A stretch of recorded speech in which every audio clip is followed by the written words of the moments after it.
আপনার পরিচয়টাই তো জানা হলো না। আমার নাম মীরা, এই শহরেই থাকি, ভাইয়ের বাসায় ছাত্র পড়াই। আপনি যাকে নায়িকা ভেবেছিলেন সে আসলে সামান্য শিক্ষিকা মাত্র। আমি রাফসান, আর এই হলটা আমার দাদারই। বাইরে থেকে পড়াশোনা করে আসার পর এই হলটার দায়িত্ব আমি নিয়েছি। আচ্ছা, কিছু মনে না করলে আপনাকে একটা কথা বলতে পারি?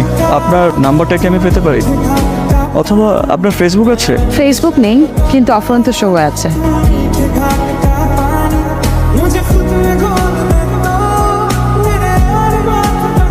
আপনাকে এখানে ডাকলাম, আপনার সমস্যা নেই তো? সমস্যা কেন বাবু? আমার জীবনে আলাদা করে সমস্যা বলতে কিছুই নেই। একটা মানুষের জীবনে সমস্যা বলতে কিছু নেই। বই পড়েন? হুমায়ুন আহমেদ প্রিয়? অনেক বেশি। হুমায়ুন আহমেদ একটা কথা বলেছিলেন, আমের পোকারা বুঝতে পারে না মিষ্টি কি জিনিস, কারণ তারা মিষ্টির মধ্যেই জন্মায়। আমিও ঠিক তেমনি সমস্যার মধ্যে জন্মেছি, তো তাই এই সমস্যা বলতে কি এটা আলাদা করে আমি বুঝতে পারি না। আপনার সাথে অনেকদিন ধরে পরিচয়, কিন্তু কখনো আপনার সমস্যাটাই জানা হয়নি। বাদ দিন, আজকে আপনার বলতে হবে আপনার কি সমস্যা। আপনি আগে বলুন। এত গুরুত্ব দিচ্ছেন যে, অবহেলা করবেন না তো পরে।